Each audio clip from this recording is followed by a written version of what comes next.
Well, it's fantastic to see the auditorium full tonight. Welcome, everyone. It's really a great pleasure to welcome Lyndon, Neri, and Rossana Hu this evening to share with us the extent of their architectural practice, Neri and Hu Design and Research Office. So as a start, I would like to focus on this notion of extent in thinking about their practice. Here in the US, and certainly here at the school, we have embraced the notion of architecture as an expanded practice today. But for us, all too often, an expanded practice means writing, teaching, building small installations, drawing, maybe, if we're lucky, sometime when we were very, very old, building a building. For Neri and Hu, on the other hand, an expanded practice has meant single-handedly transforming the architectural landscape of one of the most thrilling cities today, Shanghai. I first met Lyndon and Rossana when they reached out to my partner Dan Wood and I to come speak at the Shanghai Design Festival last year, an event they have orchestrated now for the city for a number of years, following Neri and Hu's commitment to design across scales, disciplines, and practices every year. The festival brings together a group of architects and designers from around the world to come together to share their work, but more importantly, to share ideas about the future of architecture, cities, and the environment through the lens of design. And so, through a few days of whirlwind, one develops a fascination for Shanghai and the scene that Neri and Hu have created, an audience of hundreds of thousands listening in either physically or virtually through their extensive media channels, but also a kind of contagious infatuation with the world that Lyndon and Rossana have created as and around their practice. First, there is their beautiful and inspiring office that is also a kind of school for the next generation of talent who are cutting their teeth at the firm before leading some of the most interesting emerging practices in the city and beyond. Second, there is the Design Republic, a store and mind-blowing multi-level showroom displaying some of the most interesting contemporary design pieces and furniture from around the world, but also including their own. Think Soho meets radical Midtown, intensified by their instant flair. And finally, there is their exquisite body of work around the city, which acts as a register, building after building, of their thinking about the place of architecture in the Chinese city today, the possible stories it can tell about their past and possible futures, the events it can stage and relationships it can create, as well as the contributions it can make in creating a sense of place, at once intimately of that place, but also clearly in conversation with the global dialogue taking place around the role of architecture and design today in the world. Neri and Hu's work is not heady. It is purposefully and successfully addressing the largest possible audiences. But what makes it so unique today is that it is doing so not through singular, spectacular gestures or one-liner sound bites around reductive notions of authenticity. Rather, it is communicating through sustained architectural attention and a practice built around care towards history, materiality, construction, space, experience, and also fun and pleasure. It is in this sense that their practice and work is still so interestingly connected to the learning of a Michael Graves, now transposed to an astounding context of contemporary China with all the youth, energy, creativity, and optimism that one feels as a new rising middle class is accessing with the speed of light, culture, design, and architecture across all its modalities and scales. I don't know many architects or architectural practices that have this privileged and unique position of not only embodying a moment at a certain place, but actually actively shaping that moment through their own extensive body of work, as well as through their generous enabling of others to rise, and in the process to create together a new space for architectural discourse, for research, and for varied design practices that are transforming how we understand architecture's potential for impact today, here, and elsewhere. Please join me in welcoming Rossana Hu and Lyndon Neri. We are delighted to be here in New York, extremely excited to be at Columbia. Thank you, Amal. for the kind introduction. A lot of pressure from that. I am Lyndon Neri, and this is my partner, Rossana Hu. We are a firm, as Amal said, based in Shanghai, with a small satellite office in London. The place we come from sets the stage for many of our architectural and design exploration. We want to share that condition with you tonight as we bring forth a few issues that started out as problems that we had to confront from small projects when we started our practice.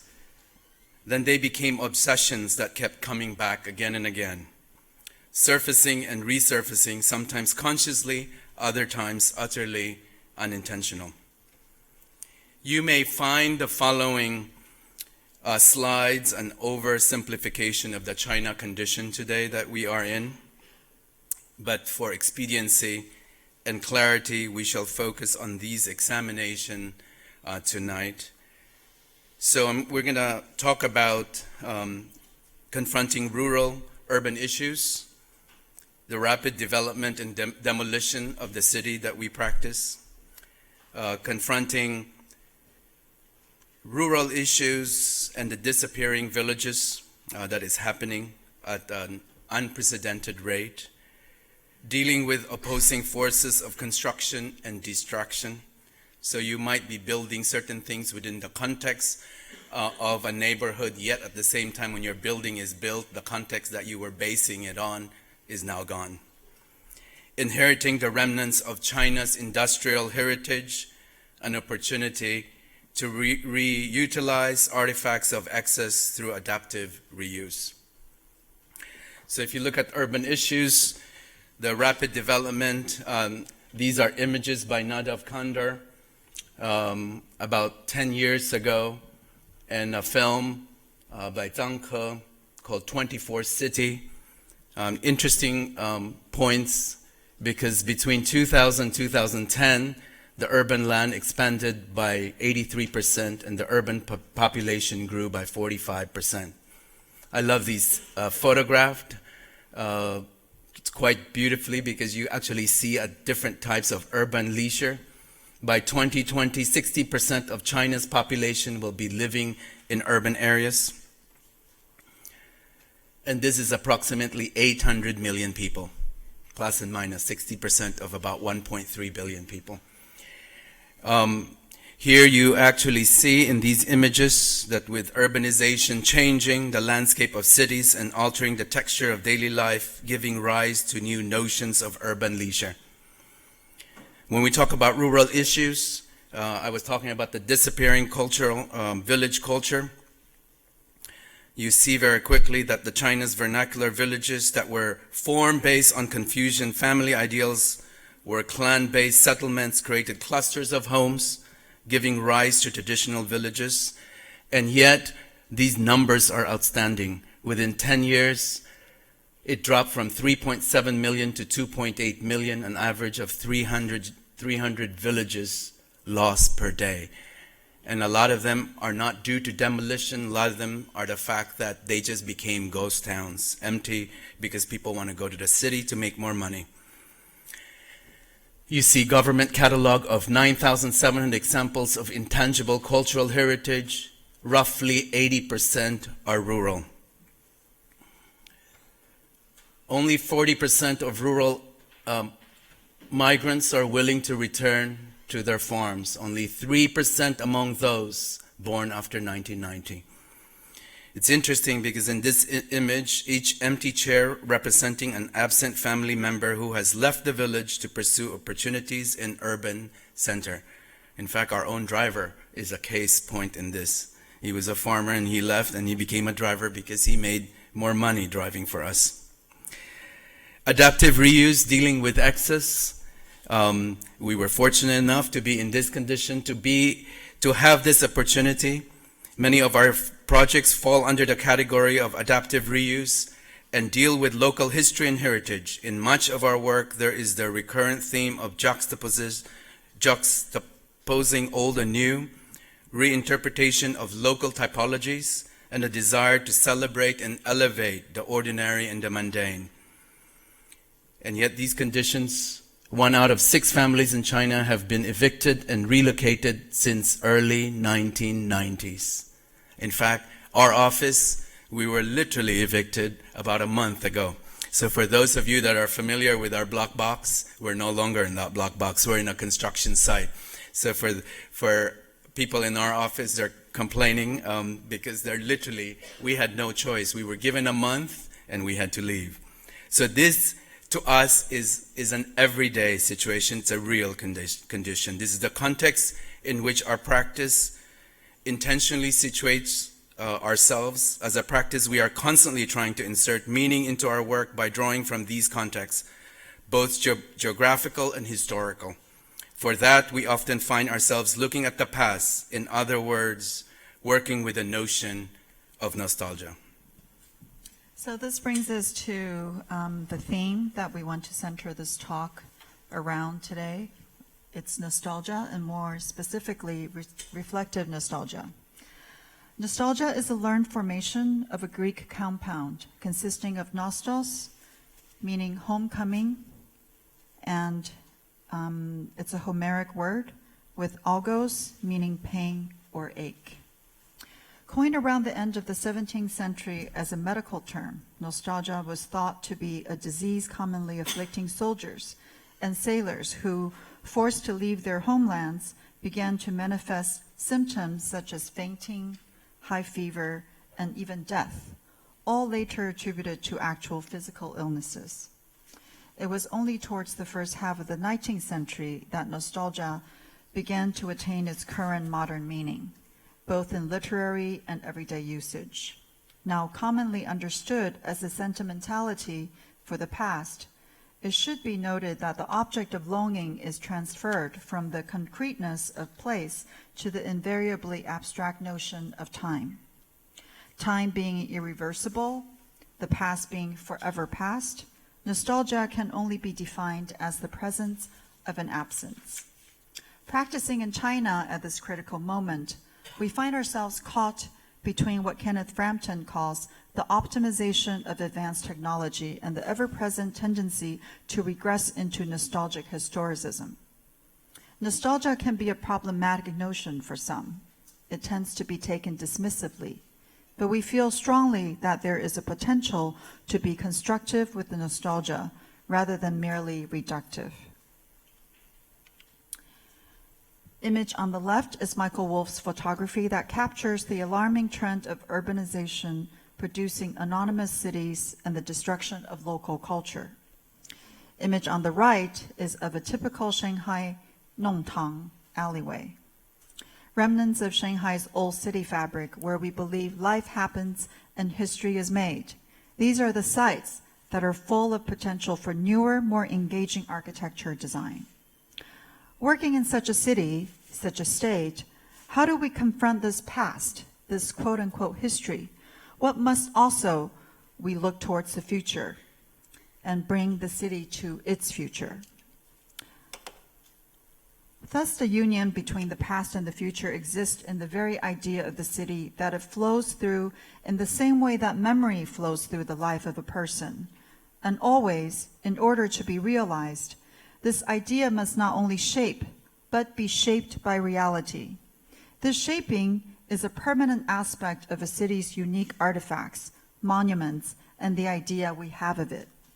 Here, Aldo Rossi, in The Architecture of the City, offers us a hint where he articulates this memory as a flow, and the past and future of the city as a flow as well. But are we being too naive? Is this overly nostalgic, longing for something that must go away, holding on to a romantic notion of the past that may have never existed?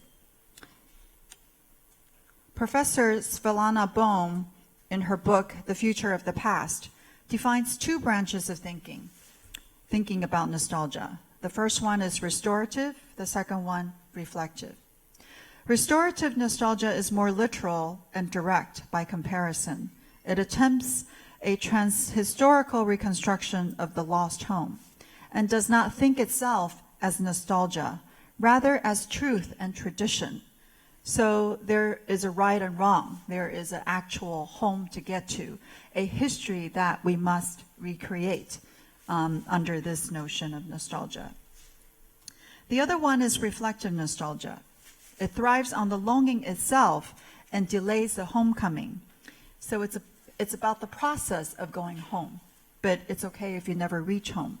Wistfully, ironically, desperately, reflective nostalgia does not follow a single plot, but explores ways of inhabiting many places at once and imagining different time zones. It loves details, not symbols.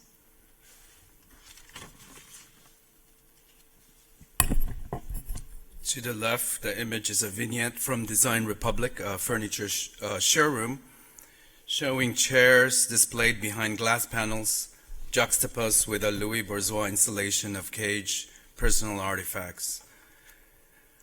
Rossana was talking about Svetlana Boym. In one of the articles, Rhinophilia, she said, "Ruins make us think of the past that could have been and the future that never took place, tantalizing us with the utopian dreams of escaping the irreversibility of time. At the same time, the fascination for ruins is not merely intellectual, but also sensual. Ruins give us a shock of vanishing materiality." In our projects that deal with historic sites and existing buildings, to the left is an old English police station that we turn into a design center. There is a gallery, a one-bedroom hotel, a retail furniture retail store. We have been known and in many ways criticized that we celebrate a ruin. There is certainly the power of the visceral experience of a decaying surface whose history is written into every crack and crevice. But that alone puts it in danger of mere sentimental manipulation, or even less critically, a matter of style. So if you see our play on old and new, that's important for us. But it is not so much style that we're dealing here. The key for us is actually in the relationship between old and new, not simply to put relics on a pedestal for worship. When we choose to keep a section of crumbling wall, for example, we often frame and encase it behind glass in an archival fashion, or juxtapose it directly against a section of smooth white wall. This is a way to distance oneself from the actual material reality of the wall. Instead of focusing on the thing itself, the intention is to highlight our desire or longing for it and what it represents. Perhaps this is a little extreme. Rossana walked in this space. I remember this was a plaster wall and keeping the lath, partly because we ran out of budget. During construction. And the government was not pleased with it because that was part of the deal. They will pay for the exterior if we pay for the interior, and we practically didn't do much with the interior. So we use this reasoning that perhaps through it you'll have a better understanding of history. This relationship, old and new, the framing of how things come together is constant in the things we do. And when we started our practice, we were given many interior projects because, unlike what Amal said, we had architecture. Actually, we were getting old and we didn't have buildings, so we were actually quite worried because we were given many of these kinds of projects. But we thought that this was a place for us, a platform to practice our sort of passion for architecture. So we have left many of these crumbling walls and oftentimes tell our clients, you can afford this. And now in its 5th year, it's so successful that they decided to renovate this, and actually I'm really fearful of our own success. Projects like the waterhouse, where you just deal with notion of an aging building that the government do not deem as historical, but to us it's still important. And I'll talk a little bit about this project later as one of the few projects we're going to show. For a museum project that we recently won in Kuala Lumpur, we were given a shell of an existing building. This building was the former office of the British Engineering Department that was in charge of the master planning of the Malaya Straits. This was before, when Singapore and Malaysia was one. And what we did was we did this insertion within, and our program so that the public experience is along the perimeter, which also serves as the main connector for the museum. When you are in this space, you experience both the old and the new. So it's not just a visual thing, but it's an experiential process that you see. So we're just showing you some of our recent projects. This is a glam up rendering of Bow Street, a competition we had won a few years back in London. We were not allowed to touch this building, and they said the only way you could do it is to do an insertion in the inside, but you have to use brick. And it's in Mayfair. So how do you deal with these kinds of relationship? So here's our insertion. We're in. This is rather dark. I'm so sorry, because this was a last minute WeChat. If you know WeChat, this was sent to us, so the resolution is extremely low. So my apologies, I know, especially to Columbia students, this is not acceptable, I know. But you can understand this idea of old and new. So it's just the idea. You should tell teachers this way. This is just an idea. This mitigating for us, it's not just about the composition, but an experience of constantly juxtaposing old and new. So it becomes a spatial experience in itself. Here on the left is an image of the Camper China headquarters, and it's capturing a framed opening into a double-height atrium where shoes are hung and displayed, reminiscent of the glimpses one could get in an old alleyway house. Shown on the right side, the Robert Vanderhurst image on the right. In our practice, we often examine vernacular typologies such as the hutong and the linong that have persisted for centuries and generations. Our research and investigations into these typologies have been fertile means of critically understanding how to tie our projects into a broader historical context and lineage. The Hutong courtyard house originated in the northern regions of China, for example, reveals the inseparable relationship between humans and nature, the integration of public and private space, as well as the familial hierarchy which shapes every aspect of Chinese living.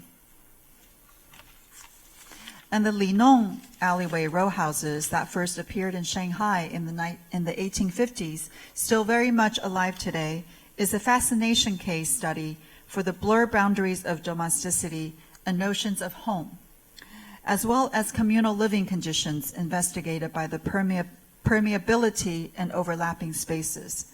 And many of our projects actually showcase those conditions. So this is the camper, the interior of the camper headquarters, and this is pretty much using the idea of the Linong house, but putting in a house within a house. So you can see the cross-section kind of exhibited in this red paint, and behind which is the showroom for camper. And in other parts of the same display, you see kind of sort of a recreated spatial quality of these high nongtang. They're called tianjing. They're like the light wells in between the nongtang houses.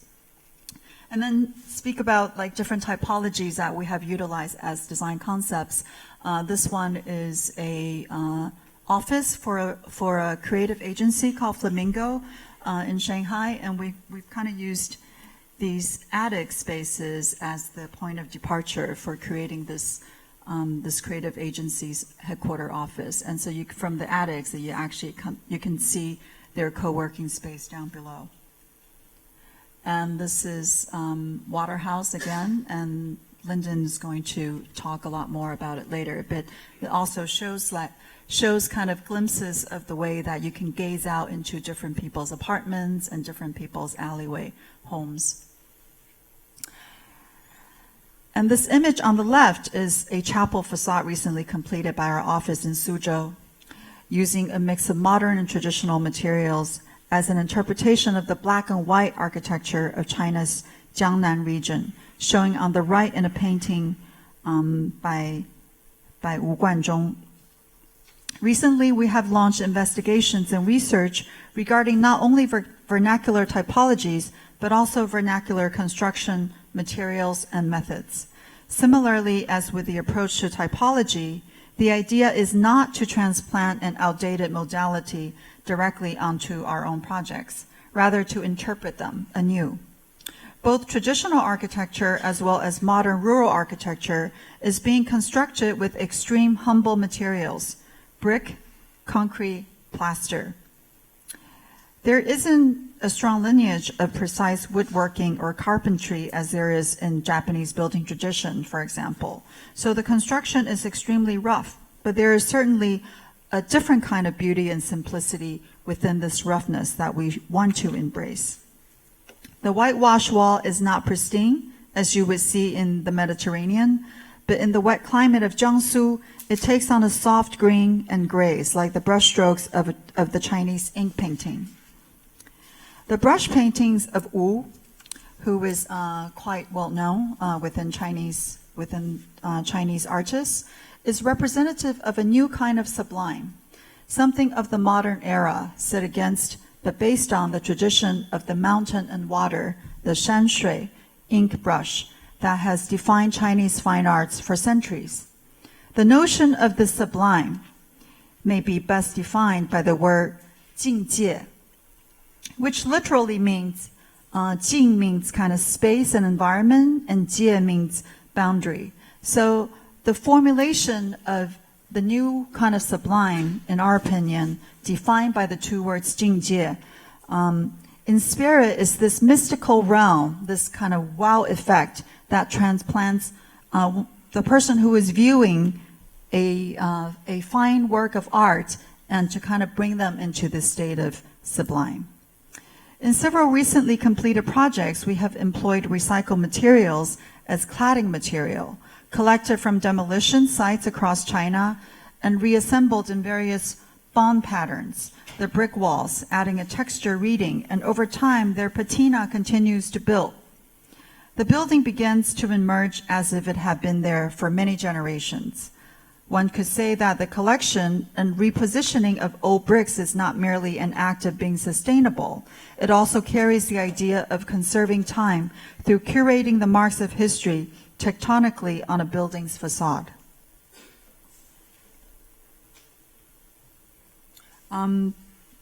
This is another project that we will show in more detail later, and this is the Suzhou Chapel, but it's showing here kind of the use of old bricks and the different bonds and the ways of laying bricks. Some are traditional and some are totally new, kind of, created by our own design. And to juxtapose those things together, it kind of creates a different kind of visual sensation. This is a Suzhou flagship store, also kind of creating this new kind of sublime by usage of a repeated bronze, kind of creating this lantern. It's kind of like a symbol of a lantern that is inside an existing building that was given to us for the Suzhou flagship store in Seoul, Korea.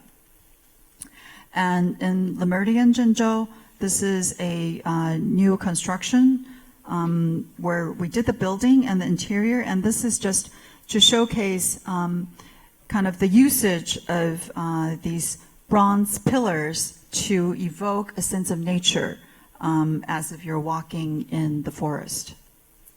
And again, in the same project, upstairs on the second floor in the Chinese restaurant, it's also kind of using a different kind of material to create a different sense of sublime and also evoking a sense of nature with the bamboo tied with ropes, and then having the kind of, they're like sack-like shaped lights that hang on the bamboos. And this is Zhengzhou office that we had done recently. It's just a rendering.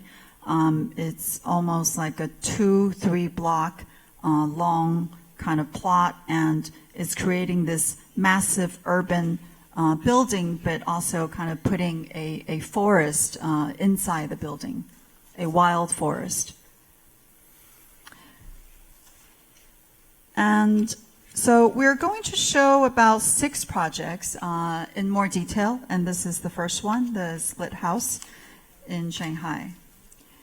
So we named this Rethinking the Split House, and embedded in the title of the project is our attempt to set the project within its historical and typological context.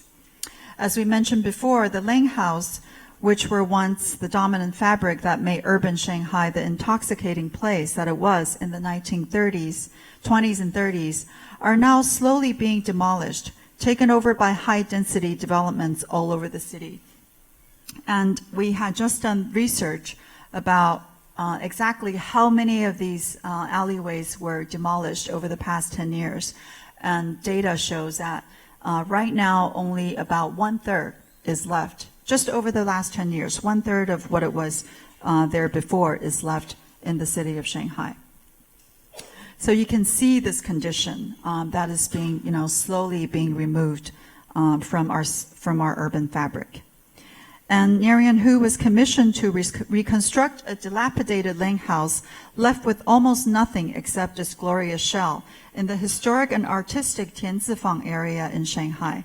And that's the entry to the Tianzifang area. And the mission was to transform it into 3 separate apartment units.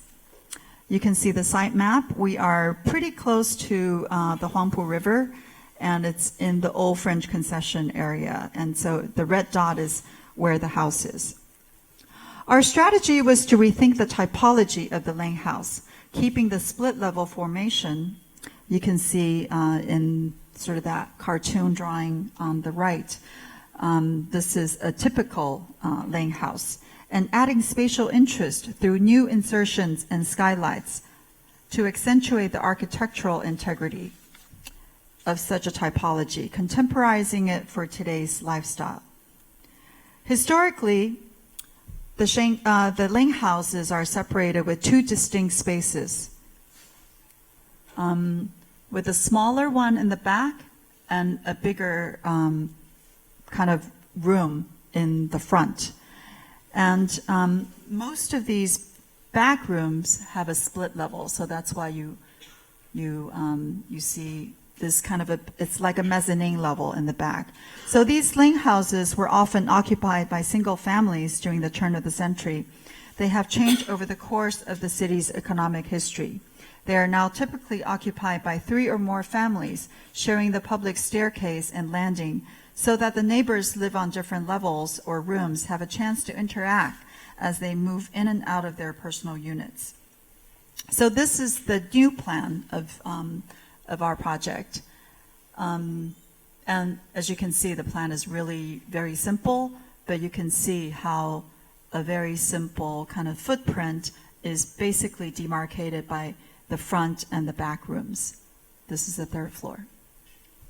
To keep the spirit of this typology alive, a new continuous metal stair was inserted to replace the old decaying wooden stair that was not to code. So that's what you see in red. It also serves to act both as a vertical connection to the 3 levels and at the same time to lock kind of these 2 parts, the frontal room and the back room, to be intact in its configuration. And one of the first things that we decided to do, I think for functional reasons, as well as kind of a symbol of a new way of looking at this typology, is that we placed all the toilets to be inserted onto right next to the staircase to allow this unexpected juxtaposition of function. You can see that the bathrooms, conceivably the most intimate spaces of each apartment, are inserted next to the most public stairway, separated only with the sandblasted glass divider. And these are just the different floors and different views. Above the stairway, a clear-story skylight was added to bring light to the darkest space and also to the frontal view, the mezzanine, which is the back area, and the staircase space itself. The blurring of both the private and the public acts as the central concept that binds the split level together, and at the same time brings life to the middle and the darkest portion of the Lang house. And this is a view of the rooftop. So architecturally, the decorative elements added over the last 60 years were stripped off, and the large openings were created on the frontal section to improve light qualities to the public spaces of each apartment. It is as if we have sliced off 60 years of time and now forces the building to embrace its community without a mask, without a facade, literally. Urbanistically, it is reshaping the Lyndon typology with the transparency and modernity that also fulfills the vitality of contemporary life in this house. At the same time, when your neighbor gazes into your everyday life, you have the city open to your private viewing as well. The notion of nostalgia here, in line with its reflective vein, subverts the idea that nostalgia could only look backwards. It could only look towards the past. We believe that that to long for what is past, you also have the capacity to create something new. So to respect history and to live alongside history does not necessarily mean a certain Disneyification or a recreation of history, but we could offer other critical methodologies within design. This is the back alley.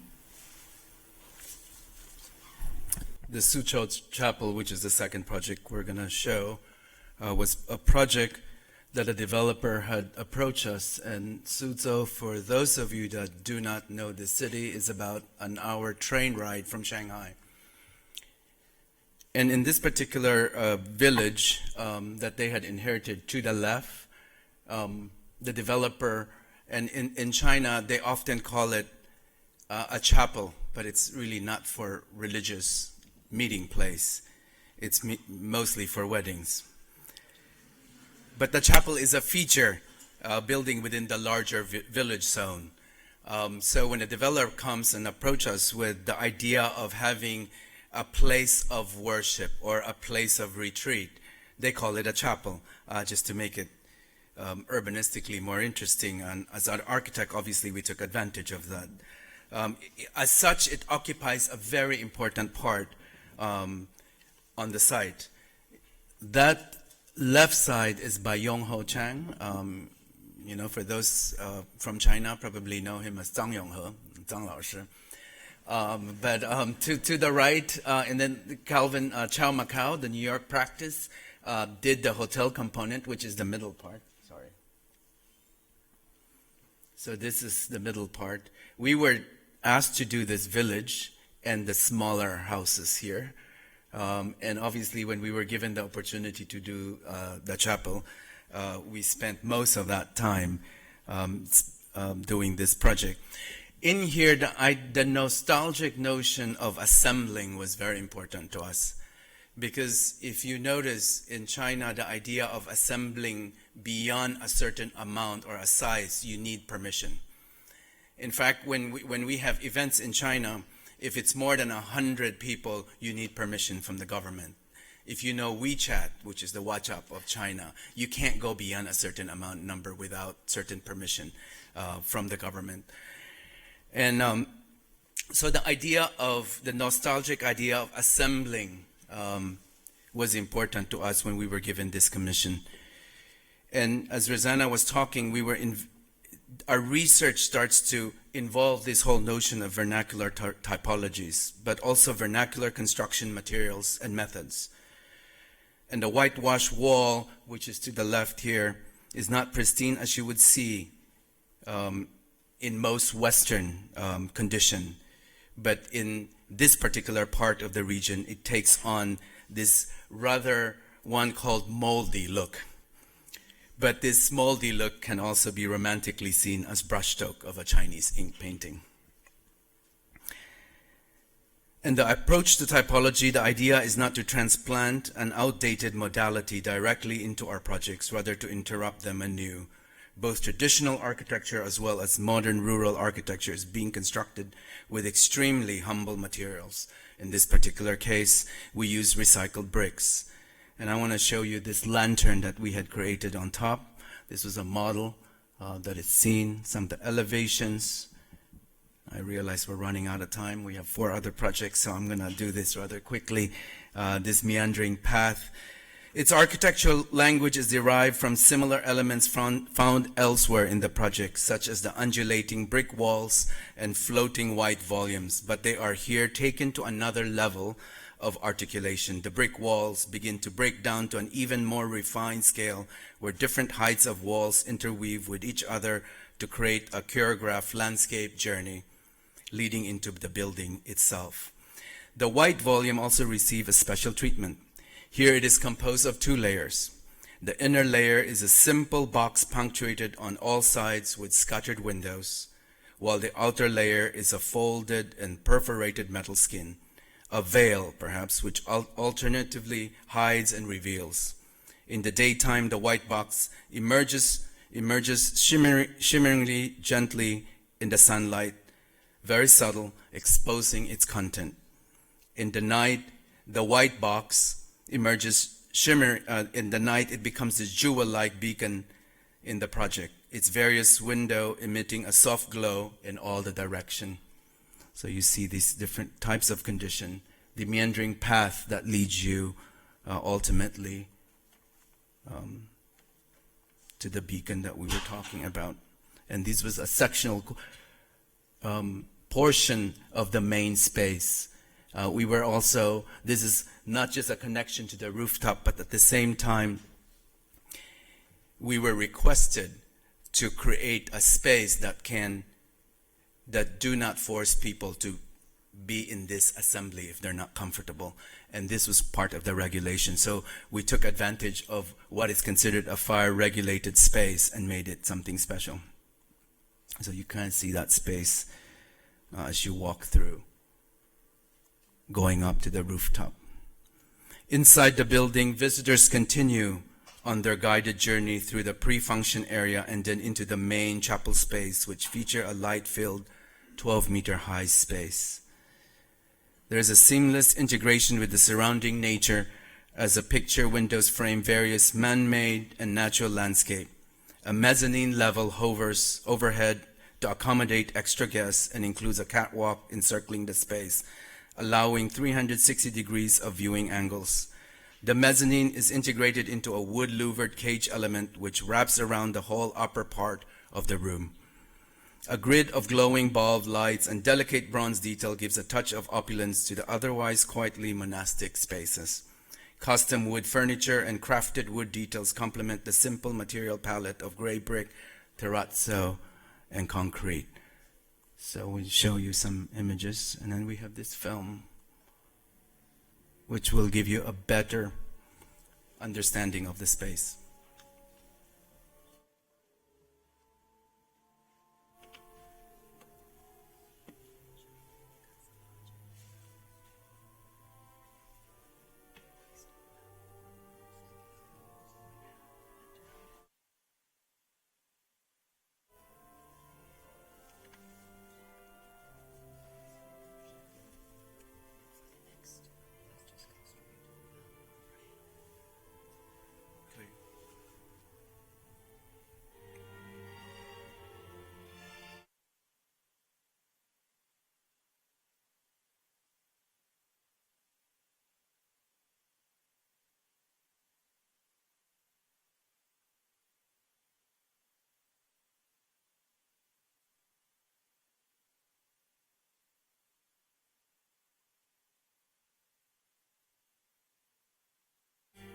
As a practice, we also made a conscious effort to film all our project, because it's important not just to have beautiful drawings. It's easy to have beautiful pictures, but it was imperative for us, for those people that can't really experience our spaces, that we start documenting them so that even from a distance you can experience. I know it's not perfect, but it's a means to at least get closer to the building that we've designed.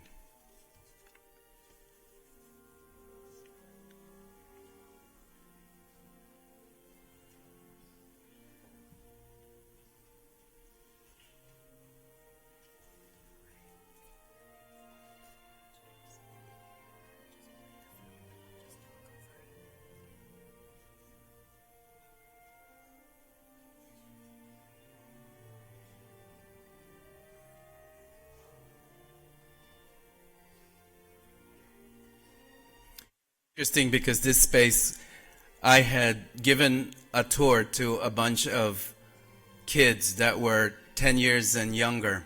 And when they came, they were really intimidated by that big central space because they never really had a space of congregating since they were growing up. They were going up and down that side steps and they would look down into this big space, and eventually it took about 30 minutes before they start entering that main space.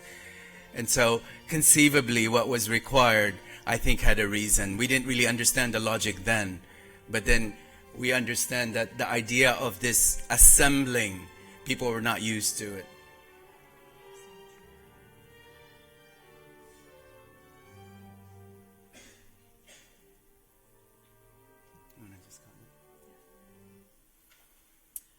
I think for the sake of time, it looks like we are running kind of late. What we're going to do is to introduce the next two projects just by playing the film. So we'll go through the images really quickly and then just play the film, and I will talk a little bit about it. So this one is a project that we did in Beijing. We don't do a lot of projects in Beijing, by the way. For a reason. Lyndon has his reasons. I have major problems. But anyway, so this is a city of 26 million inhabitants with 7 million vehicles. Being trapped in a car in Beijing's notorious traffic is a compulsory experience in the capital city. So everyone knows what it's like to be stuck in traffic.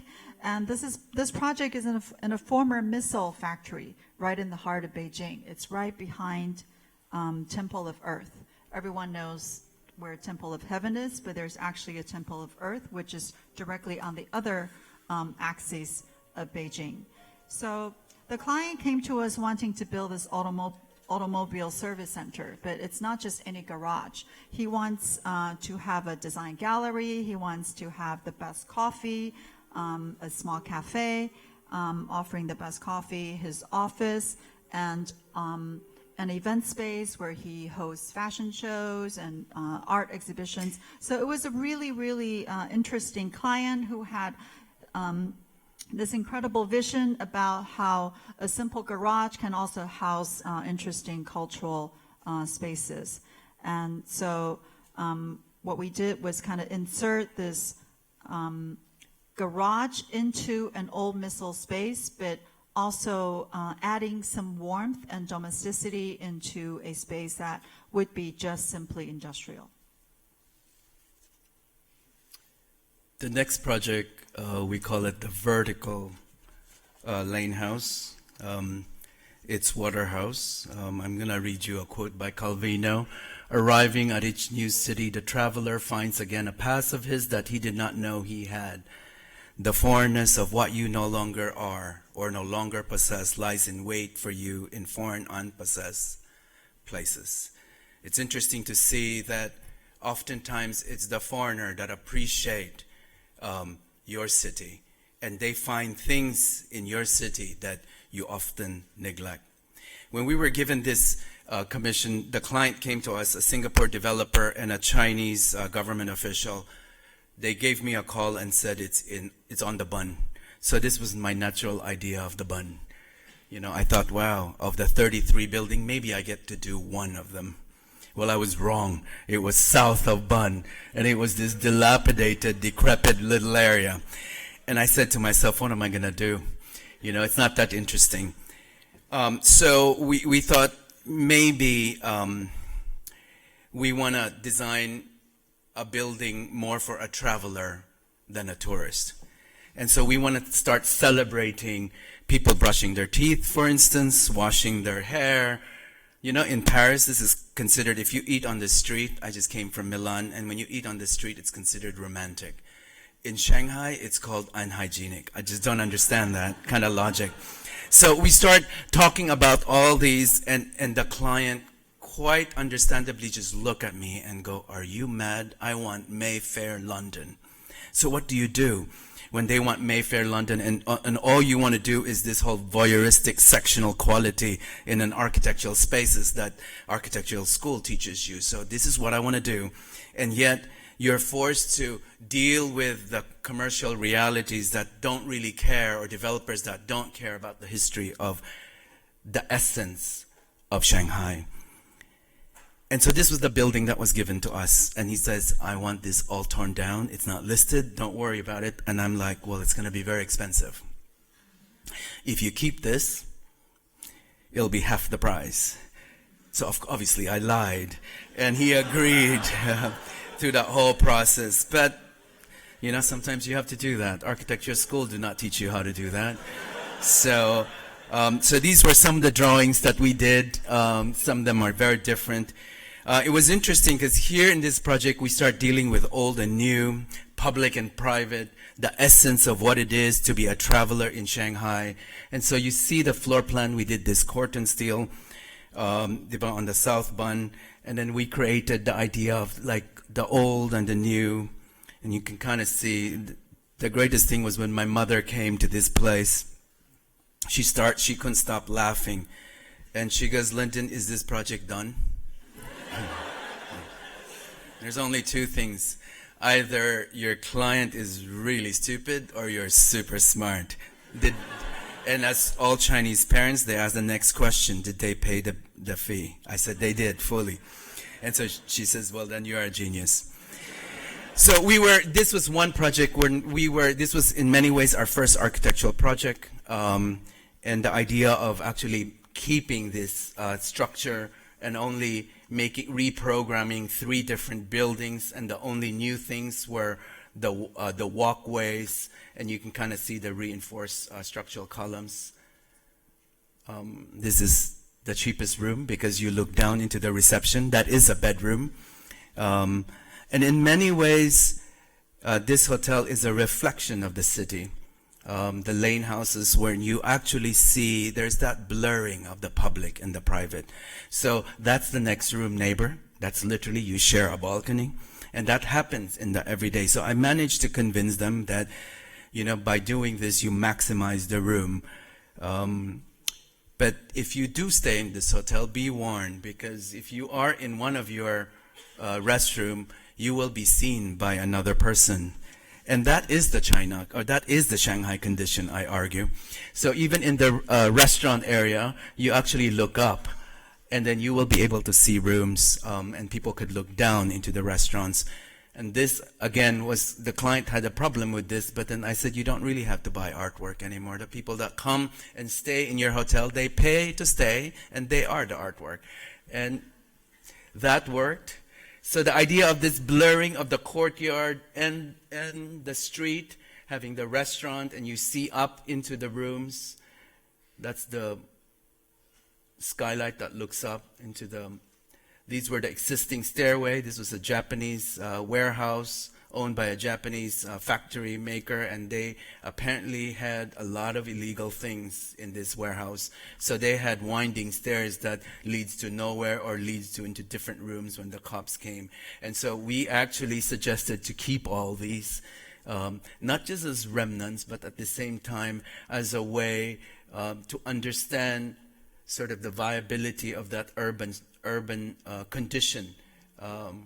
That was this is the room that you see. That's not a mirror, by the way. So if you have children, or if you want to take your parents over, that's the best, perfect condition to bond, and yet at the same time don't hear them. And you can look down into the restaurant down below. So I just want to show you quickly. Here's a film of this particular project to give you the scale understanding.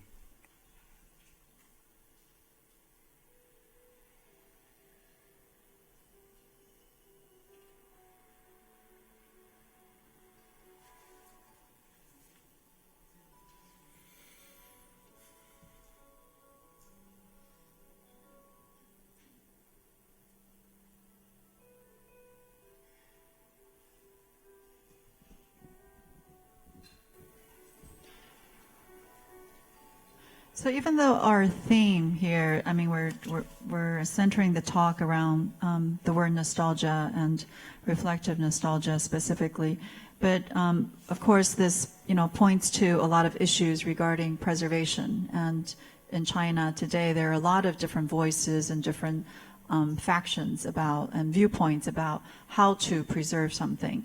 And of course, this is, you know, a point of contention among a lot of architects and urban planners as well. But I think this project for us, one of the most kind of rewarding moment was when we were given one of the most important architecture awards in Asia called the Far Eastern China Award. And it was actually given to us against the advice of their CEO. Because he said, oh, it's such a, because he's the one who was putting out the money for this award, and this is a tiny project. He was looking for big theater, big museum, but the judges who actually gave us the award said that this project single-handedly called the city to look at buildings like this in a different way. That, you know, not only the ones that are sanctioned by the government as worthy of preserving could actually be preserved in a way that creates something new, that repurpose these dilapidated old warehouses into something else that could also be useful.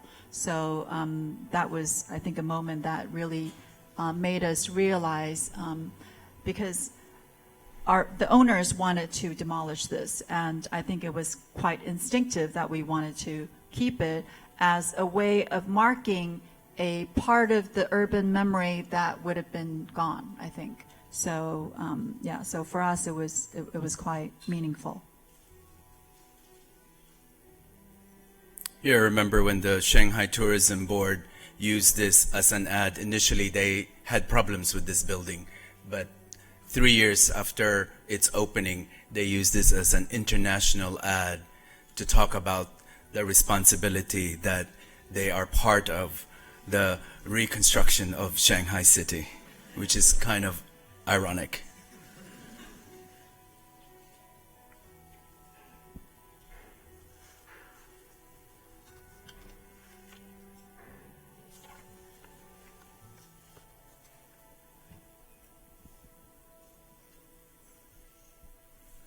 Should we jump into them? I think maybe we'll just show like one image. This is the new Shanghai Theater, and this is located in the French Concession. The reason why I wanted to show this image is because you want to see, this is again a sort of a reconstruction of a project that already has an existing building, but we actually did not bring it back to how it was. This is the original building because there were different versions. This was done in, I think, 1900. And then this is done in 2007. So this is the building. This is how the building looked like when we inherited the building. So obviously we really didn't know what we could keep. And so we wanted to bring back kind of that original understated grace, but we couldn't bring that back exactly the way it was. So we did make a new building, and this is the new building. We will go straight to the film.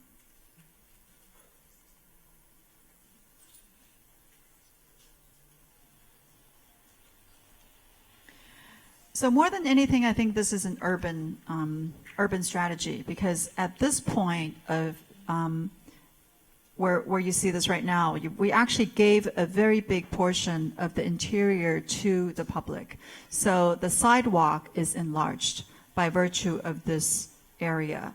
And what it does is, because it's a community theater, so we felt that we wanted to allow the community to embrace the act of theater through an architecture means. So they could actually come and look at how the architecture is playing with the light and the air, the rain, and kind of the architectural theatrical moments can be felt by everyone who comes to pass by the building, as well as kind of a way for you to engage in the pre-theater before you are to go into the play, before you are going to see the real act.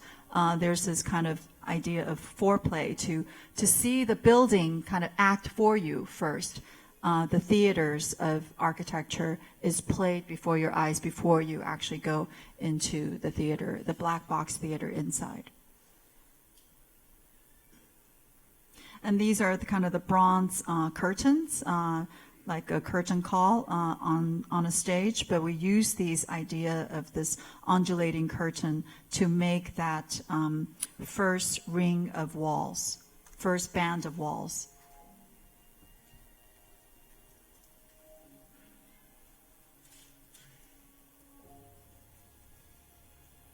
So there are these zones, the actual zone of the pre-theater stage, and then the other zone of the it's part of the building, but it's given to the public, and then there's the public zone of the sidewalk.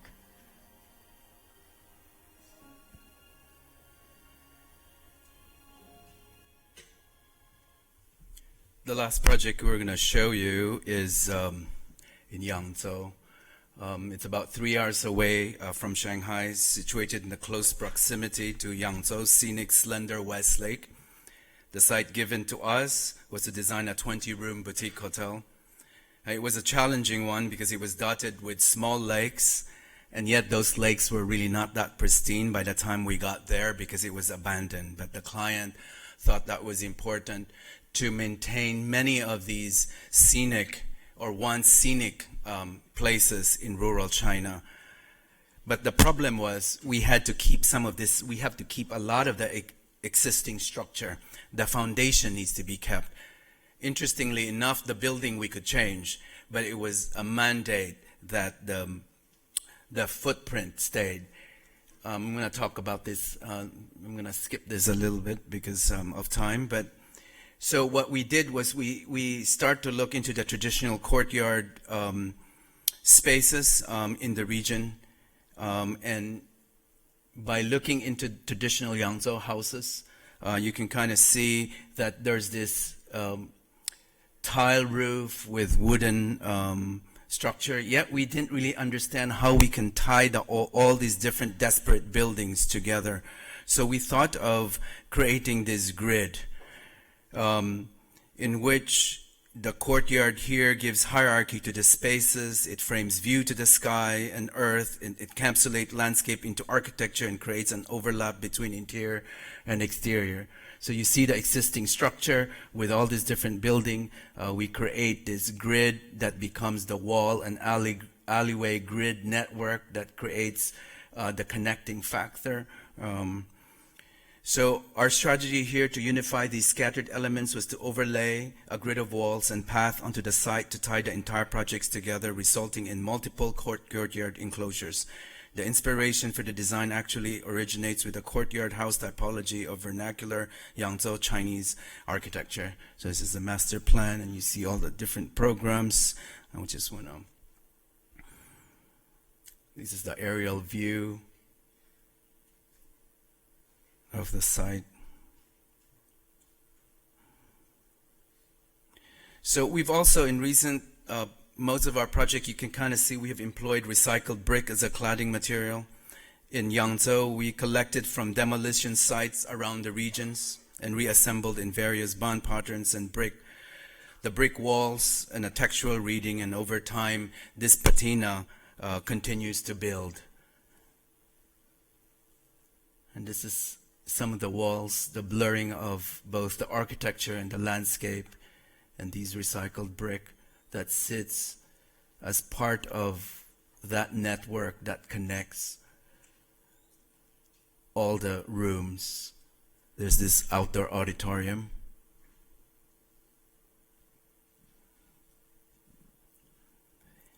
As you journey along the walls here, guests can also ascend through opening above to gain privileged vantage point to the lake, at the same time across the gridded landscape and beyond to the surrounding lakes. And hotel guests traverse the site using the wall pathway to discover their rooms. Once within, there's a clear separation between the buildings and the walls, a layering of privacy and a sliver of landscape for guests to enjoy. Other courtyards are unoccupied pockets of lush garden to offer relief from the sense of enclosure. Constructed entirely of reclaimed brick. As I had said a while ago, the gridded walls, narrow interior passageway forces a long perspective while light plays off the various brick patterns, enticing guests to venture even deeper into the project. So I do have a film here. This is the reception area and some of the rooms beyond. This is the interior of the reception. These are courtyard outside of the specific rooms. You kind of see how the wall becomes the enclosure. At the same time, it acts as that public space, as a corridor.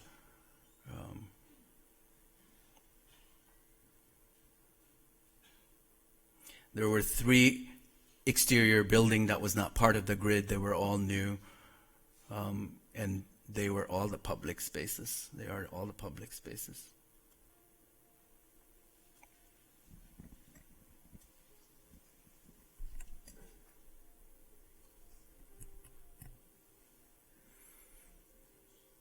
The past 3 years, we've made a conscious effort to do projects outside of the city.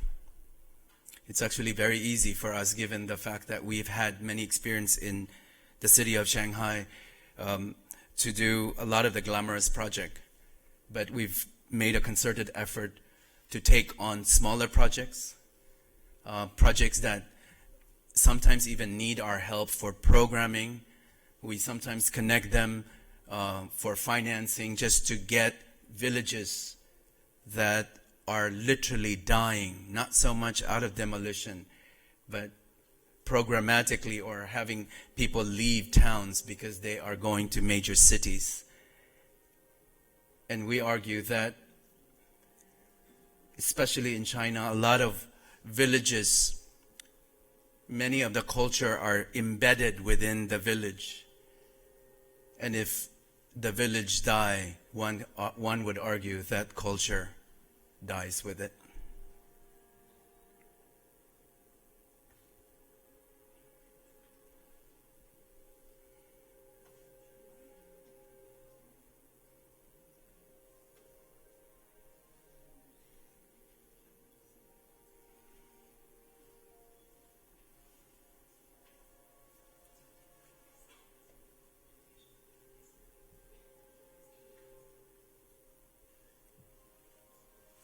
The client had an amazing vision. He had taken 10 villages that had beautiful landscaping, or at least abandoned landscape. And he had hired many different architects. In fact, we were third in line behind Su Fujimoto and Kengokuma, but for some strange reason, this got built faster because it was closer to the city, and theirs were a little further out. But his intention was to make sure to bring livelihood back to all these villages that have people leaving their trade to go to cities and doing things that they're not good at. That's a fact. That was not supposed to be a joke. But it did sound funny. Yeah.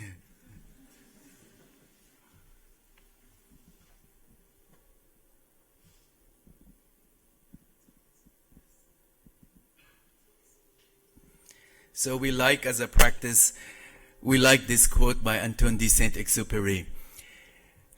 We do not aspire to be eternal beings. We only hope that things do not lose its meaning. It's easy to be overwhelmed by the growth of China's economy. All you hear are the high-rise towers building and non-stop development.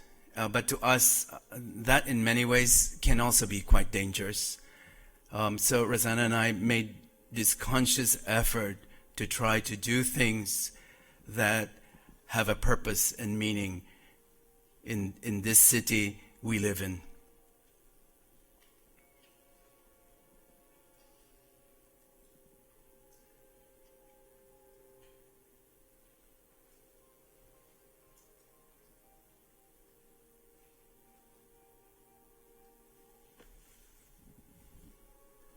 This is a longer version video. Sorry about that. So if you guys are hungry, this is the last one. Don't worry.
Thank you.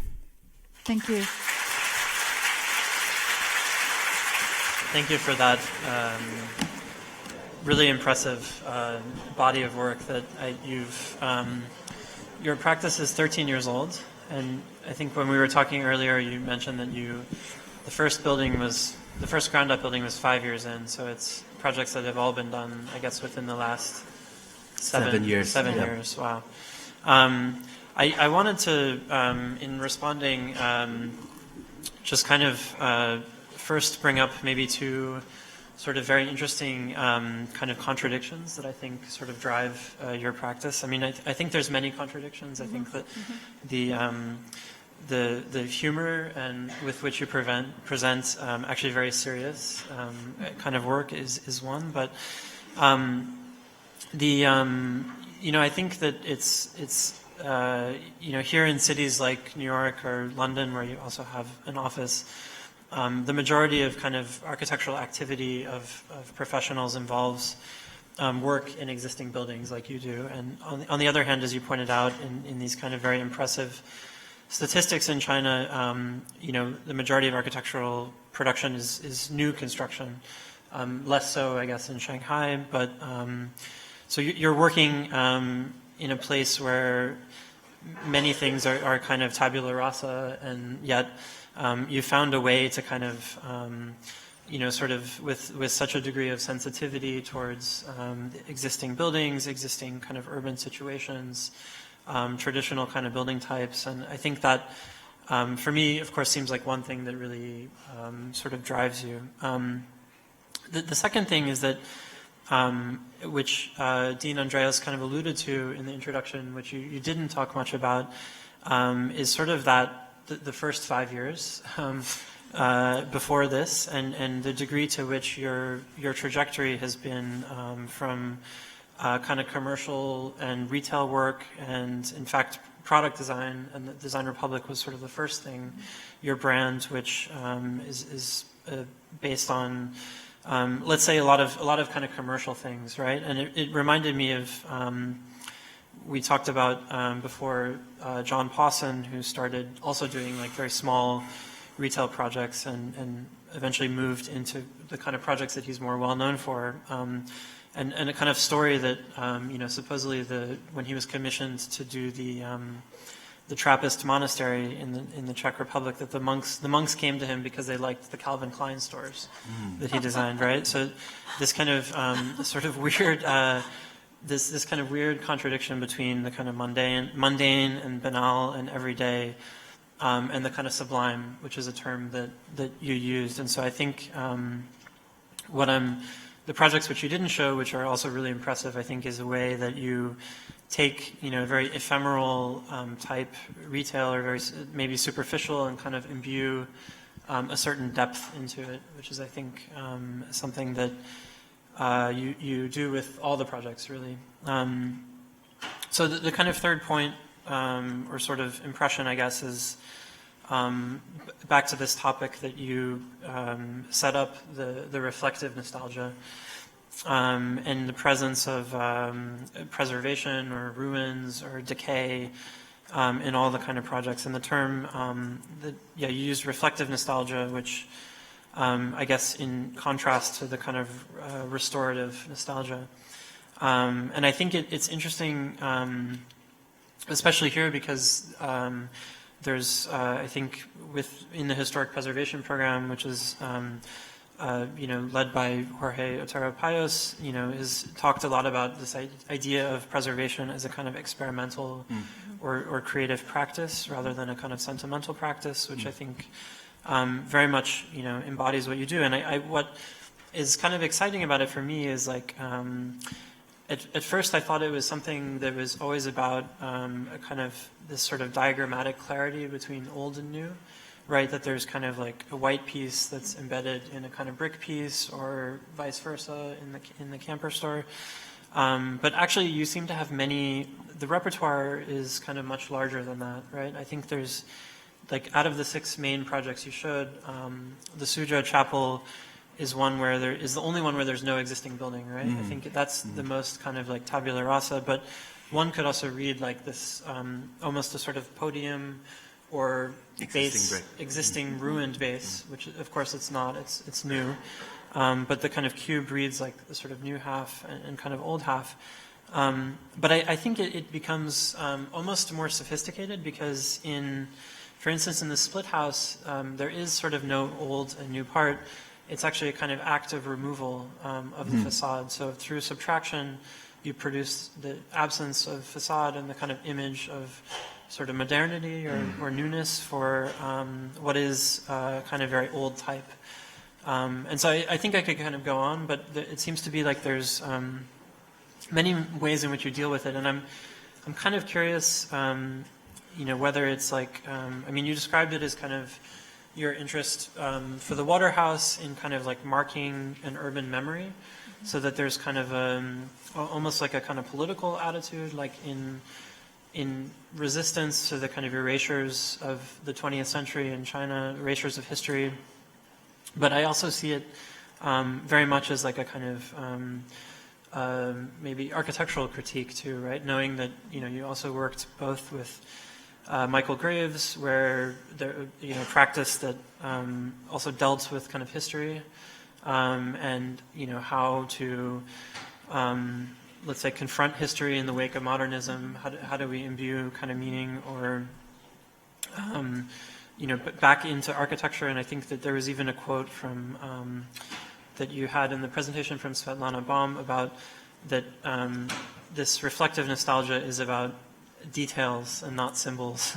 And I think one could say like that perhaps past practices or practices in the 70s and 80s dealt with history very much about symbols and language and signification, but I think it's clear to me that your project is very much about the kind of details, and I can also say, having like seen some of these projects, that it's your control of kind of details down to the door handles and meetings of different materials and glass, and this kind of thing is quite astounding in a context where let's at least say the outside impression is that things happen fast and quick and in a way that's very difficult to kind of control. So I guess I'm kind of the question that I'm eventually getting to here is I'm getting concerned. Yeah. No, I think they're better than questions. They're very good. Maybe I should skip the question. That's a good idea. Well, no, yeah, I think the question is like, how do you deal? Like, okay, you're given a project in Pudong where everything is new, it's tabula rasa. How do you deal, how does your practice as it kind of grows, will you keep working on existing buildings? Do you insist that you have to operate on existing buildings, or do you have a set of techniques now? It's interesting you should bring Pudong up, because we just lost a competition for the Shanghai Modern Museum, which we should have won. And I can say this, but we made a tactical mistake. We call it the future ruins. And we thought we were being cheeky and we were being brilliant. And literally, I think the district mayor just goes, future ruin? You mean you're projecting what's going to happen in 100 years? Our argument was, in 200 years, when Shanghai is bombed, this museum will stay. The future ruin will be what it is, the new Acropolis of Asia. And he didn't take that very kindly. So Jean Nouvel won, because he just created a black new thing. Yeah, it is. Yeah, so I think it's interesting that you asked about Pudong, because immediately I thought of the project that we had just lost. And indeed, we used history as well in a brand new project, right? But we thought, in a sense, we see history as this concept, not so much the linear history of time, that it's really in the past. But if you see history and past and present and future as conceptual, then you can actually intermix them. And then if you set kind of the past as in the future, then that's actually how we came up with this strategy for the museum. And like Lyndon said, we thought it was brilliant, but it got shut down because they didn't want to build anything that had anything to do with the past. You know, the city wanted to move forward. But indeed, we used kind of similar ways of thinking.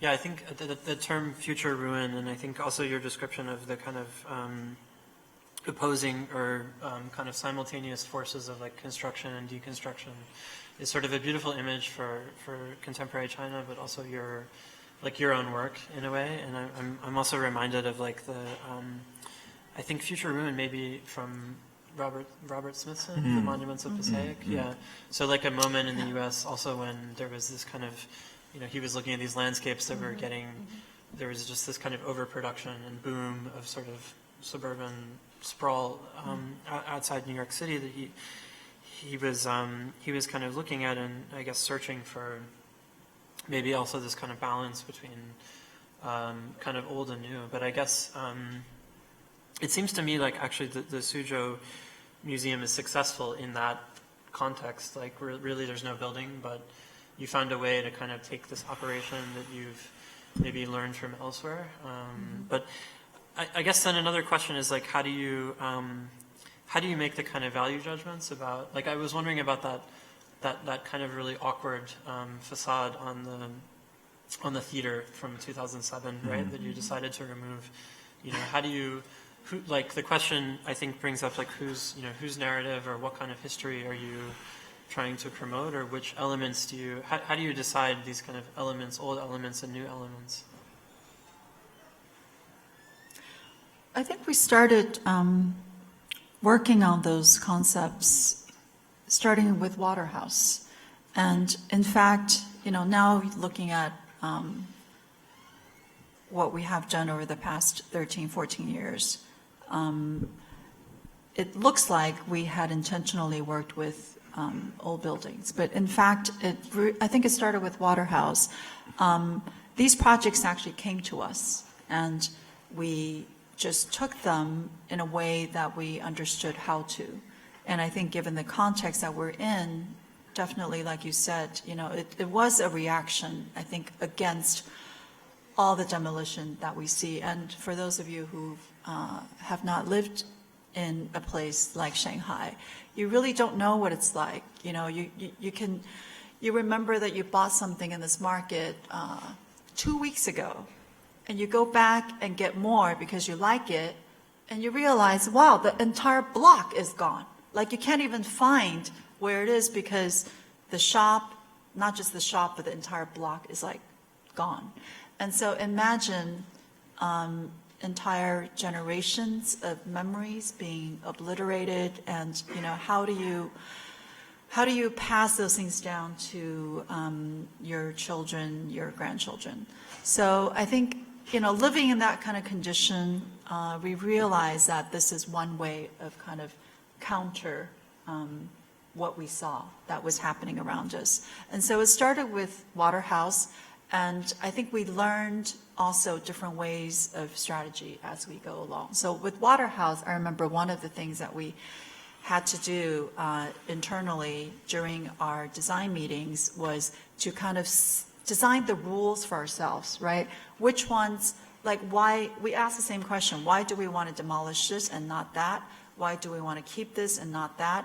And what are the rules? So designing the building was almost like designing the rules of what to keep, what not to keep. And when you keep it, what color to paint it? Do you expose it? Do you hide it? So one of the things that I think was very clear, but we were not explicit in our talk about Waterhouse, was all the structural reinforcements were in this black, painted black metal. And we left them the way it is, kind of like seeing Band-Aids and stitches, you know, and expose them. And there were a lot of other things with windows, with details and doors. Furniture. And it was designing, it was like designing a set of rules. And then our team just kind of played along those rules.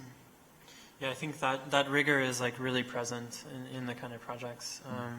And it's one of like, I think definitely like sort of like dialectic and kind of collage and contradiction rather than sort of blurring. And it's like, it's so clear in each of the projects.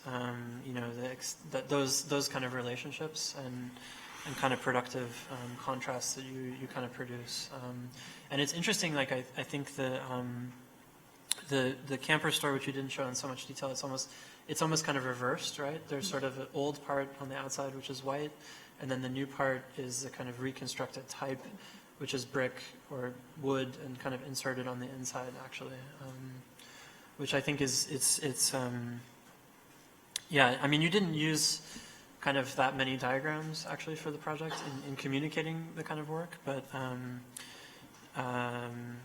yeah, it's hard, I guess, to kind of when you're operating on these sort of buildings, like, I mean, what is the process actually for you, like when you come to it, and how do you make these determinations? We do have diagrams, but you know, it's so hard because, as you said, when there's a lot of additive and reduction and all these rules, a lot of them are three-dimensional. So you can't really see it in plan. It's a combination of plan and section and elevation. And that's the reason why we often film our work, for you to have that understanding holistically and have a better understanding. I remember David Ajay, who loves diagram. I call him Mr. Diagram. He came to our office and he's always saying, I get it, I get your diagram, you know, and he was always like, Lyndon, I get so frustrated looking at your new projects from afar because I cannot really understand your diagram from the floor plan and the section. But after visiting it, I get it. You know, you need to be in this space to understand what you guys are trying to do. Yeah. I don't know if that was a compliment, and I don't know if that's a success, but I think in many ways it is hard to create this diagram when you're dealing with all these different modes of operations. Yeah, but it is also a contradiction. I think at the same time that we work always, I would say, in the beginning, we want clarity in diagram, and we're very disciplined, particularly Lyndon, you know, training the team to understand the diagram, but we break away from the diagram later on, I think, for layering, for richness, for complexity, for all those other things that we want in the experience. So it's not, so because we also don't want to produce a one-liner. I mean, if you make a diagram and you build the diagram and you experience a diagram, then, you know, it's often just a one-liner. It's easier architecturally, but we face this struggle in interior projects, actually. Yeah. Even harder. And oftentimes we have to, in fact, we have a whole lecture on interiority, and this deals with this notion of a lack of a diagram. But we didn't have time tonight, so okay. That's a whole different lecture. Yeah, that would take 4 hours. So before we get into that, maybe we should take questions. Yep. Either on, yeah. Hi, thank you for your talk. I'm from the Philippines, where I kind of struggle with, like, people don't really value the old and tend to look to the West for, like, everything. How do you deal with educating the people around you about, like, the value of keeping what's already been around for, like, hundreds of years? Wow, Loden, you know I was born in the Philippines. No? Yes, you know now. Actually very difficult. We were naive when we went to China 14 years ago. Extremely naive. We thought just the two of us, we can change the landscape of the architecture of China. And we were crusaders speaking, saying, you know, we don't need Pudong, you know, all those high gleaming tower. And it was not until 2 years in the thing and we didn't have architectural project that we start worrying. Are we really serious about, you know, our crusades and the things? But in terms of trying to educate the value, it is hard. And it was a challenge for us, but I think we were maybe young and kind of naive. So what we did was, instead of talking about it, We just made our project an example of the things we believe in. Yeah, but it's not just the Philippines, definitely China, I think as a culture, maybe also because of recent history, definitely, the Cultural Revolution had a lot to do with it. Looking at the future, looking at the West, looking at everything that that helps them to achieve modernization as fast as they can is definitely better than looking at the past. But there is a growing kind of sentiment about treasuring the past and history, and there is a smaller group of kind of intellectuals who are advocating this. So I would say definitely don't give up and, continue. But I think being resilient is also another thing.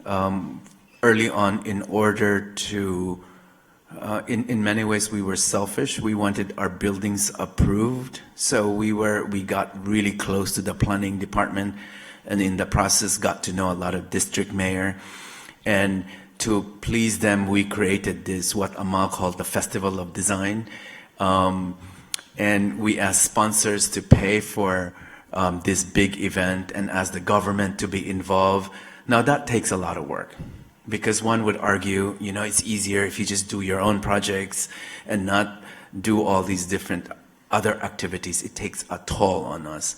But we realized it helped the city as a whole. The Festival of Design brought in different, from architects, interior designers, product designers, and come and speak. And when developers comes and listen to all these different new ideas, they start thinking, maybe our city actually has certain parts of our cities are actually quite strong, and we should not just demolish them and build new things. And so these extra activities are important, and I think both Rossana and I, it was important for us to not just nurture a bunch of younger generation architects in Shanghai today, but also among our colleagues to understand. I mean, especially in product design. We went to Milan 13 years ago, and we have this big China tag with a camera, and that's the most stupid thing, to have China and a camera. They'll just say, don't come to my booth because you're going to copy me. And that drives me mad. I got really upset. I'm like, you copy the Ming Dynasty. That table is copied from the Ming Dynasty. And I get really contentious. And Rossana's like, what's your problem? And you get really personal.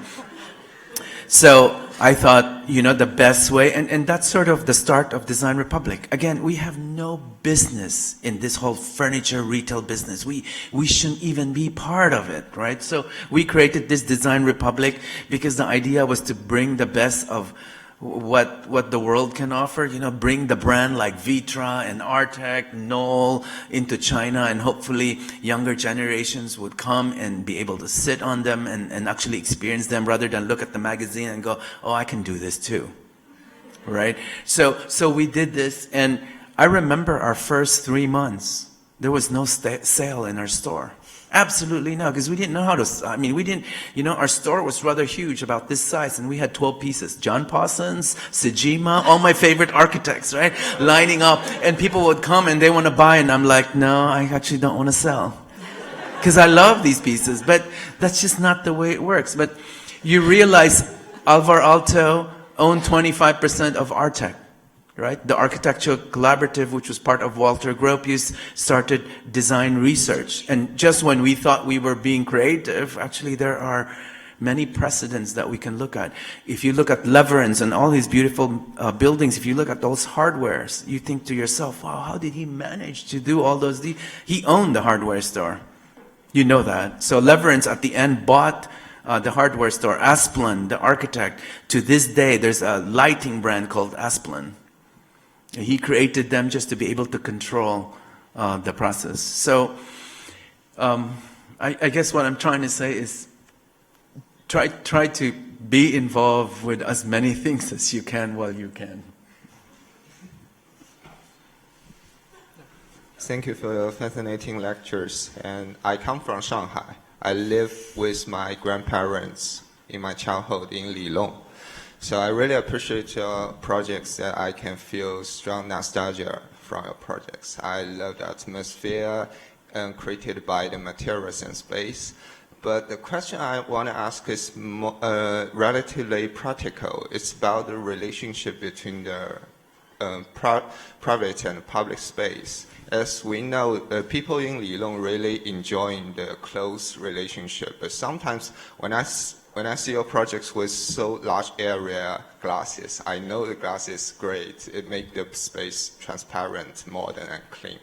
But for me, I still maybe feel uncomfortable when with so large glass. I don't like being monitored by others when I use in the restroom, for example.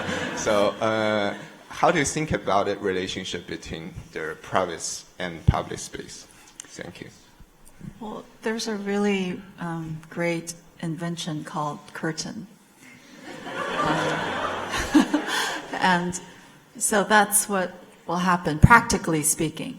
I think Lyndon has another what was interesting was what Rossana did not tell you was that client was from Hong Kong. And he had a very simple mandate when he came to me. He said, I'm going to come to Shanghai. I bought this dilapidated lane house, and I have 2 very good friends, and I come to Shanghai once a month, and I want to find myself. When someone tells you that, you don't ask them whether they have kids or whether they're happily married. I don't ask that kind of question. I said, okay, we'll do it for you. But in fact, we designed something that the most public, as Rossana said, which is the stairway, with the most private. We did have a curtain. But he came in and he's like, I don't want those curtains. I want me and my friends to find ourselves through this process. So that was not intentional, even though sort of that voyeuristic nature is in all of us. You know, you don't need to pretend. I know you don't like it, but I'm sure you also, like Louis Bourgeois, like to be able to see, you know, the parents' room and all that. But the key is, we gave clients choices. I mean, it was his choice to just... Yeah, and I made a choice to not talk about that story because I don't really like that story. But it's the truth. So it depends on who's presenting the project. If Lyndon presents a project, he starts with that story. But it's true. But definitely, yeah, I think the curtain gives you, you know, the choice. But for us, I think that project as well, there is an architectural intention and an urbanistic intention in terms of how we were trying to push the envelope of typology. You know, we wanted to see, like, you know, where this typology could end up if we were to do it this way. Again, thank you so much for that lecture. You guys touched upon it about designing a set of rules when deciding what to preserve and what not to preserve. I just wanted, zooming into details, I was wondering if you guys can give some insight about how do you guys actually decide what to keep and what not to keep? Like, is it something very instinctual, or is there like a very rigorous process behind what you decide? What to keep or what not to keep, I think it's synonymous to what to design and how to design it. So, for example, if you were to design a brand new building, you still have a whole set of questions that you need to answer while you're designing. And the fact that we have to answer the questions of what to demolish and what to keep is because we're dealing with some existing conditions. And I would say with each given project, the questions are, or the decisions are different and the rules are different. So designing those rules, I think, is kind of the beginning of the process. Sometimes they need to be very rigorous. Sometimes they can be very whimsical. They could be very, you know, kind of the moment and emotional. Just like when you design a brand new building, you know, you need to fulfill programs, you need to fulfill functions, and some of those things come with very logical ways of thinking. And then there are other moments where it's really just, subjective. You know, the moment of the signature that, you know, you are the designer, you are drawing the facade and you want a window here, you want a window there, you're making a composition, sometimes not every little answer, not every little design decision has a very kind of, disciplined way of, or you don't arrive at every answer from a very rigorous set of rules.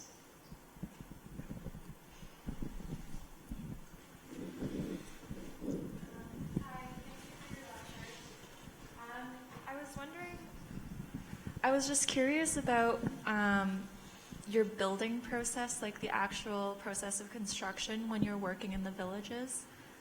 You spoke about how you were intentionally working more in the villages as a way to preserve culture, and I was wondering how that goes into, like how closely you work with the bricklayers or the craftspeople, if you can speak about that process. Thank you.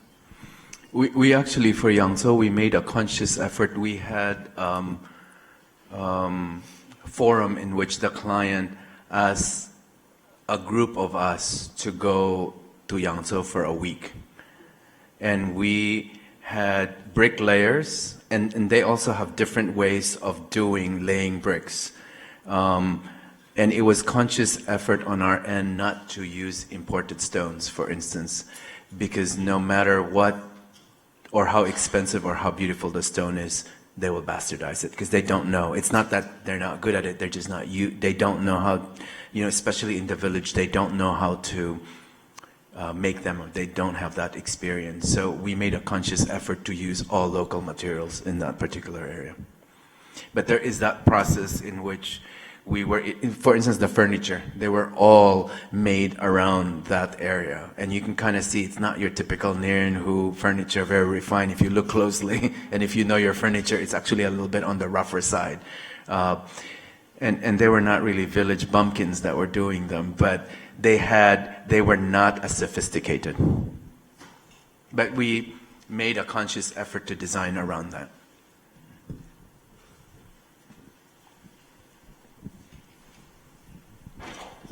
Oh, I like Colombia. A lot of questions. Amal, I know. You've nurtured a good environment here. Hi, Neri and Rossana. So happy to see you guys in the U.S. in person. Rossana, I've been following for years. I actually met you in Shanghai. Thank you so much for that opportunity. Okay, so I have two questions. One, in short, are you guys ever gonna open an office in the U.S.? I know you guys opened a branch in London. I've been dying for you guys to come to the U.S. and yeah. Okay, so the second question. Sorry, guys. Second question. I know research is so huge for your firm, and it's like embedded in the your name, and it's always from like the way how you guys present your work, and even how you lecturing about it.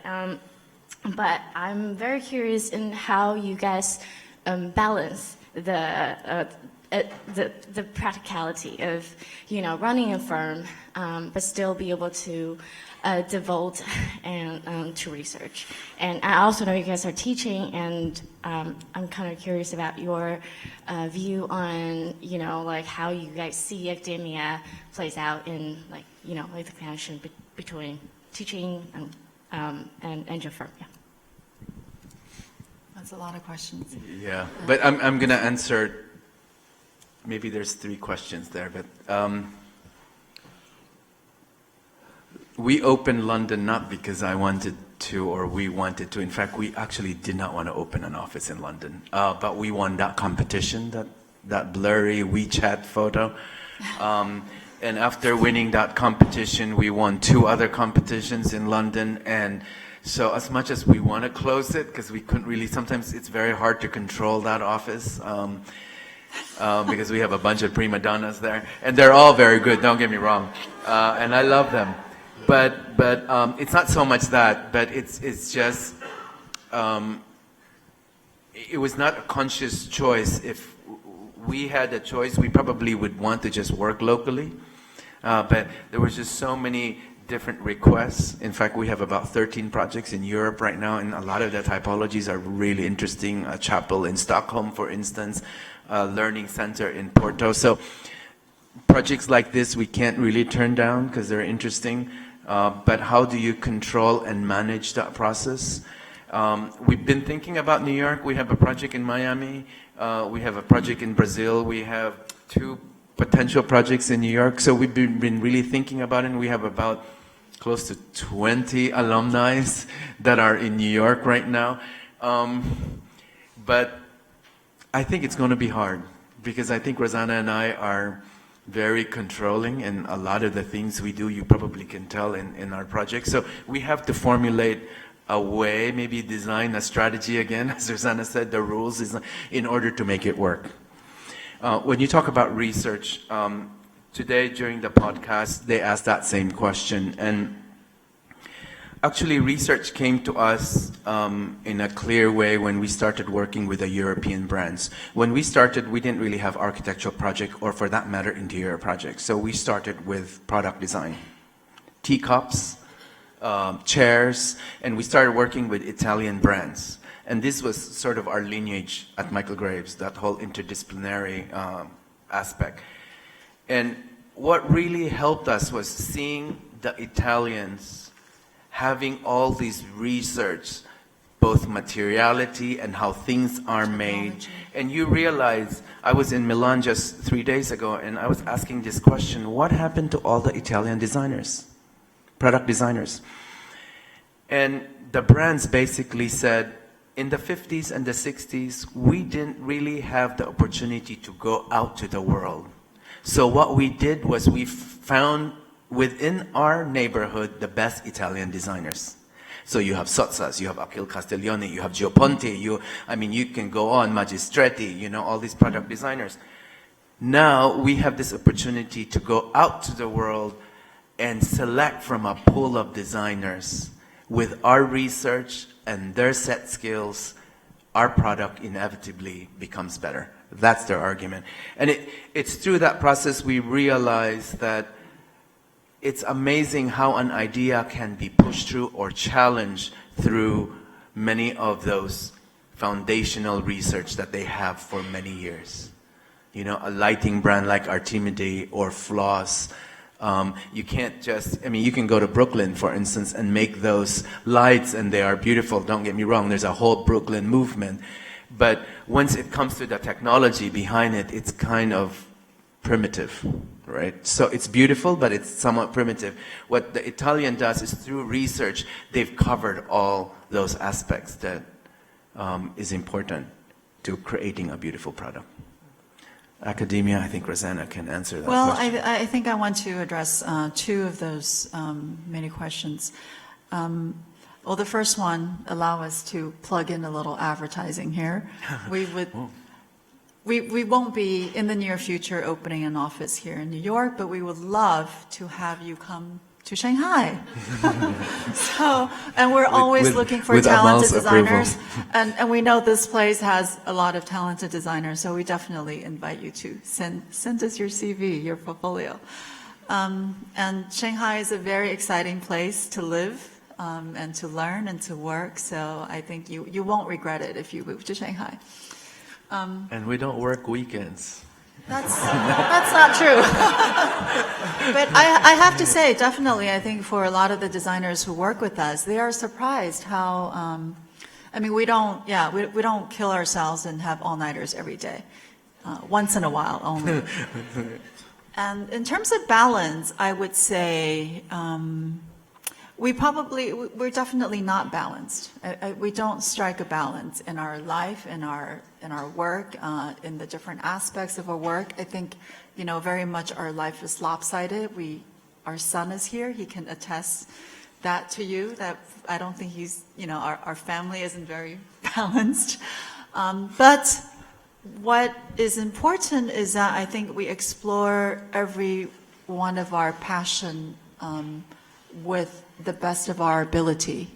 And we really want to strike excellence in everything we do. And I think in practicing architecture, I just don't feel like you can practice architecture in a vacuum, nor can you practice architecture with being myopic, because we have to deal with the context that we're in. We have to deal with time, history, the future. And we also need to, I think, practice architecture with intelligence and dialogue, and that's where I think the teaching comes in. I think some of the best architects are the best teachers, and vice versa. You can only be a good teacher if you have, good experience in practicing. So this is something that we truly believe, and so from very early on, we take a conscious effort and put aside some time. And even though earlier on it was closer to home, it was in Shanghai, it was in Hong Kong, and now we've kind of, broadened ourselves, give ourselves more traveling time to teach in the U.S. But I think this is really important. Yeah, if we can't do it, we usually don't commit. So we're teaching at Yale, for instance, this semester, and we were only really required to go there 3 times. But they were surprised that we're only going to miss 2 weeks. So when we do things and we make a commitment, we decide we're going to make teaching a priority. Before that, we couldn't. So for 5 years, we just said, sorry, but we can't do this. I mean, it's easy to just show up during the presentation, mid-review, and final review, but that doesn't help the student, but doesn't help us either. Should we take one final question?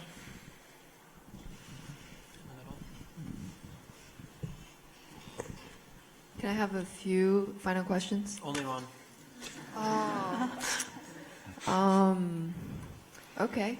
So, again, thank you for the awesome lecture. So my final question would be, for your chapel project, I think it's a brilliant idea that you created this veil. It gives it such a mystic feeling to it that you don't give it a complete exposure to the exterior environment, that you have different looks in daytime and nighttime. I think it's really an idea. And then the interior space is awesome as well. But just a question that since it's more of a box compared to the traditional chapel, so do local people relate it to a chapel when they see it? Do they see it? Do they think it like a museum or like a library, or do they recognize it as a chapel from the outside? So how do you handle that?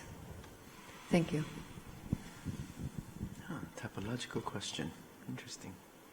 I think you're asking about the shape, right? That the shape does not look like the shape, or the shape how people, when you imagine a chapel, it would kind of be as a symbol. As a symbol or Yeah. anything else. You want to take that? Especially how you guys mentioned that in China, usually people would use it for like weddings. So, when they are deprived of the religious part of it, how do they recognize it? Actually, I would encourage you to come and visit the place and judge for yourself whether it's actually a chapel or not. The developer wanted to call it a place of congregation. But over the course of 6 months during the opening, he slowly changed that name because he realized the sectional quality and the procession going in many ways from a floor plan point of view is very similar to a sequence of a chapel, and the way you come in underneath the mezzanine and look up and have this heightened feel. So it might not take on the shape of a traditional chapel, but I think it does quiet you down.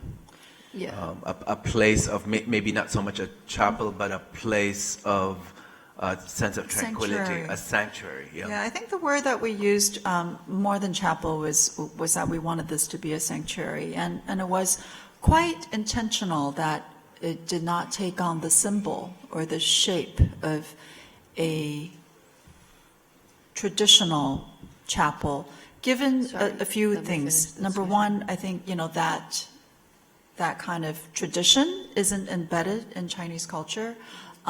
Then the more, if we were to make a shape of a chapel, the more it would become kind of meaningless and empty. It would just become a symbol. And I think for us, the notion of spirituality is really important in the kind of the abstract way, that it is about your own relationship with God. It's not about any kind of, doctrine or quote religious rules, right?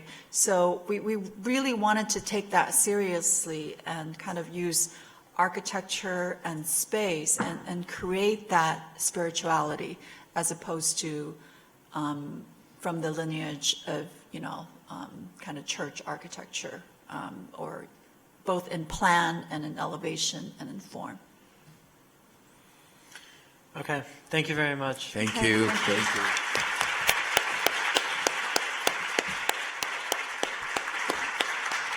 And I have to say, these are really the best questions that we've had.